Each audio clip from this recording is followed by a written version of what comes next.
Assalamualaikum warahmatullahi wabarakatuh. Perkenalkan, nama saya Melwida Chandra dari kelas 9A. Kali ini saya akan membacakan kisah tentang Taslaba yang enggan untuk berzakat. Dahulu kala hiduplah Taslaba yang merupakan bagian dari kaum Ansyar. Ia hidup dalam jeratan kemiskinan. Meski dalam keadaan miskin, Taslaba dikenal sebagai orang yang tetap beriman kepada Allah Subhanahu wa taala dan Rasulullah SAW. Hingga suatu ketika, saat Taslaba mulai muak dengan kemiskinan yang dialaminya, ia memujuk Rasulullah agar mendoakannya menjadi orang yang kaya raya.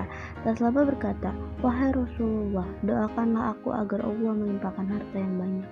Namun, permintaan Taslaba tersebut ditolak mentah-mentah oleh Rasulullah SAW. Rasul menjawab, "Wahai Taslaba, sesungguhnya sedikit jasa sesuatu yang bisa engkau syukuri jauh lebih baik daripada yang banyak namun tidak mampu engkau syukuri.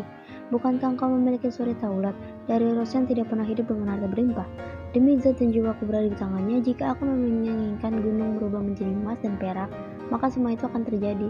Mendapatkan jawabannya, demikian Taslaba kecewa, namun tetap tidak mengurungkan niatnya. Taslaba tersebut mendesak Rasulullah agar mendoakannya menjadi orang kaya.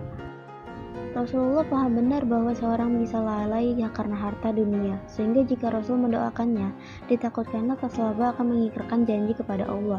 Taslaba yang saat itu sangat berambis menjadi orang kaya, akhirnya mampu meluluhkan hati Rasulullah dengan sebuah janji bahwa ia akan tetap istiqomah di jalan Allah. Akhirnya Rasulullah SAW mendoakannya dan dimilikilah seekor kambing oleh Taslaba.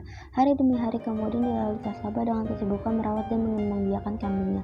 Berkat keuletannya, kambingnya pun bertambah banyak hingga membuat kota Madinah sesak dipenuhi kambing. Menyikapi keadaan tersebut, Taslaba memindahkan tempat gembala kambing-kambing di sebuah lembah luar kota Madinah.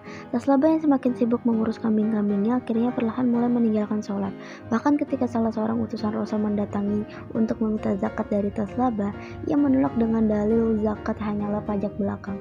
Utusan-utusan Rasul itu lalu menyampaikan apa yang dikatakan Taslaba hingga membuat Rasulullah SAW geram. Rasul berkata, "Sungguh celaka Taslaba, sungguh celaka ia." Kejadian yang dialami Taslaba di atas menjadi sebab turunnya surat At-Taubah ayat 75-76 yang artinya, "Sebagian dari karunia-Nya kepada kami, niscaya kami akan bersedekah dan niscaya kami termasuk orang-orang yang soleh. Ketika Allah memberikan kepada mereka sebagian dari karunia-Nya, mereka menjadi kikir dan berpaling, selalu menentang kebenaran." Quran Surat At-Taubah ayat 75-76. Sadar akan perbuatan yang melampaui batas, Taslaba lalu memohon ampun kepada Rasulullah dan bersedia membayar zakat.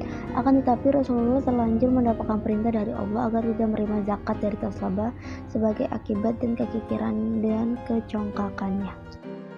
Kesimpulan yang saya dapatkan dari cerita di atas adalah kita harus menaati perintah Allah dan menjauhi segala larangannya.